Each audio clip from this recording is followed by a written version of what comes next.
All right, we are here with North Carolina High School official Rob Berry, and we are at the Bob Mauldin Mat News Classic at Piedmont High School.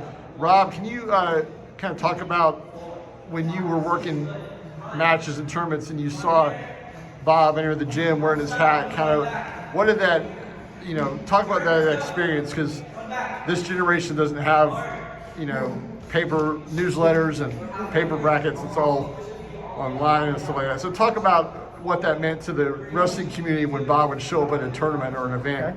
Okay. So Bob had a Volvo station wagon. He drove that Volvo station wagon, I'm going to say hundreds of thousands of miles, driving to every single tournament on the weekends that he could think of. And he would walk into the tournament with a green jacket and a brown cowboy hat on, something like a cowboy hat, and a fistful of flyers, his Mat News. And he would hand them out, sell them. I think he would do rankings. This was back before we really did anything on the internet. And Bob would try to contact schools, contact coaches, put some rankings together. The kids would always enjoy looking at it. Like, again, this is back before internet became and social media, So we kind of miss that, part of it. Back when we had, paper brackets and no track wrestling and things of that nature. So Bob was that one that kind of carried us over through into that next part of it as well. And he was a mentor for a lot of us, in his association, because he'd been around for so long.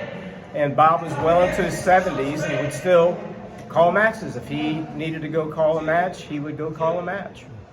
And he was pretty dedicated to the sport. And there's a lot of people that miss him, but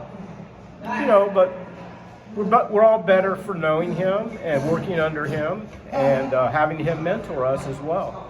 And trying to think here, but Bob would always come up to you, talk to you, friendly to you. Always had a kind word to say, never seemed to get mad, never seemed to get upset, things of that nature. He didn't want to hear about that either. I mean, if he didn't want to hear the bad parts, the bad side of coaches being bad or something like that, he didn't like that. But anyway, so we didn't tell him a whole lot of that.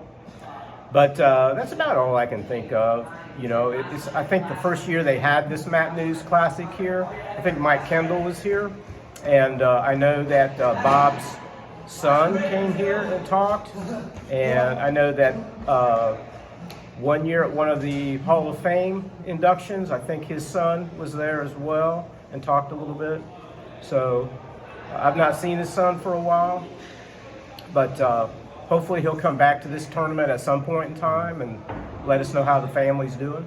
So it's about all I can think of right now.